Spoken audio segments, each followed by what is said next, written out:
ये सोते कितने बजे हो? तो मैंने कहा रात को 1-2 बज जाते हैं। और सुबह प्रचार कब से शुरू करते हो? तो मैंने कहा सुबह 6 बजे तो मेरा काम शुरू हो जाता है। तो बोले ऐसा कैसे चलेगा? मैंने कहा चुनाव तक तो चलाएंगे। बोले बीच में थक जाओगे तो मुझे नहीं पता था जखराना में आके इतना प्रेम मिलेगा कि 17 तारीख की हॉले बन गया था। जो आपने प्यार दिया, जो आपने सम्मान दिया, जो आपने सत्कार दिया, मैं सबको अपने सिर माथे रखता हूँ और आपका बहुत बहुत शुक्रिया है। और पूरे गांव ने जिस प्रकार से सम्मान दिया, सब समाजों ने दिया। मैं हमेशा ये कहता हूँ कि प्रधानमंत्री नरेंद्र मोदी जी ने मेरे को 12 साल सांसद रहने के बाद और केंद्र में मंत्री रहने के बाद मेरे पार्टी के नेतृत्व ने मेरे को अलवर लोकसभा चुनाव क्षेत्र चुनने को कहा। और अभी मैं डॉक्टर जसवंत से कह रहा था कि मैं जैसे जैसे अलवर में घूम रहा हूँ, मेरे को ऐसा लगता है कि एक ही काम अगर मैं अलवर में कर जाऊं, पानी की समस्या का समाधान, तो मेरा यहाँ से एमपी बनना है। मैं जानता हूं कि मेरे से पहले 2 सन्यासी हमारे सांसद रहे, ब्रह्मलीन चांदनाथ जी और बालकनाथ जी। उससे पहले 2 डॉक्टर रहे, डॉक्टर जसवंत सिंह और डॉक्टर करण सिंह। अब एक वकील का नंबर आया है ताकि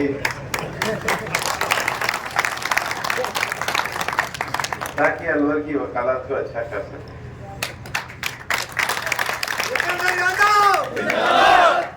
मैंने जब चुनाव लड़ना शुरू किया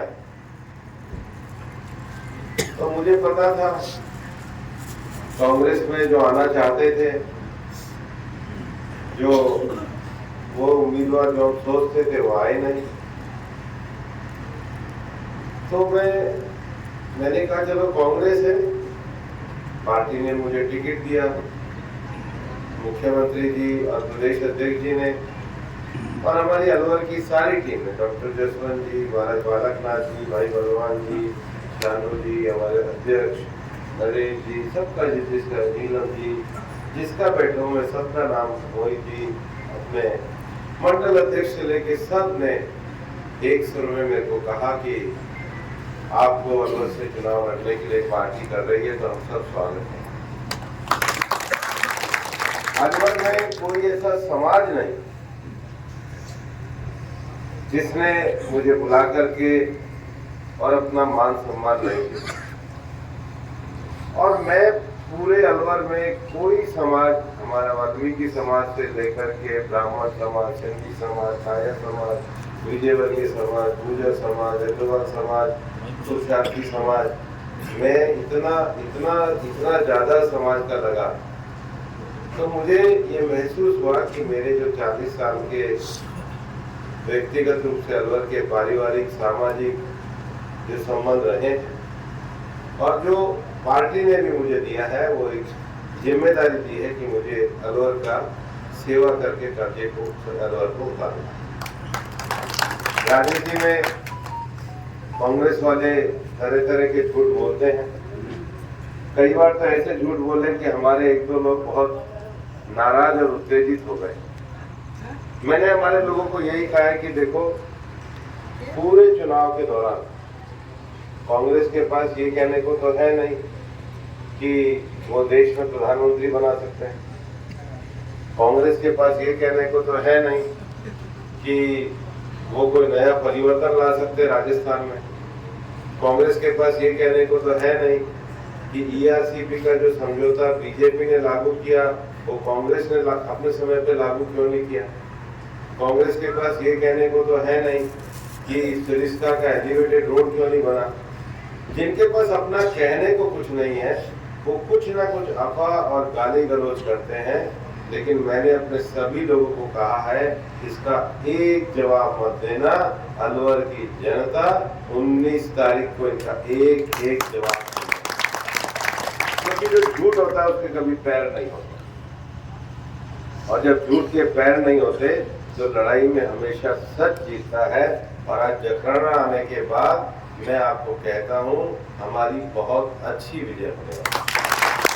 लेकिन उसके बाद हमारी कितनी ही विजय हो, हमें 19 तारीख तक आराम से नहीं बैठना है। इसका अर्थ नहीं है कि मैं जाकर के सो जाऊंगा, कल सुबह फिर 6 बजे से सोऊंगा, क्योंकि इसको ताकत मान के राजनीति हम लोगों को 3 तरह के चुनाव रहते हैं।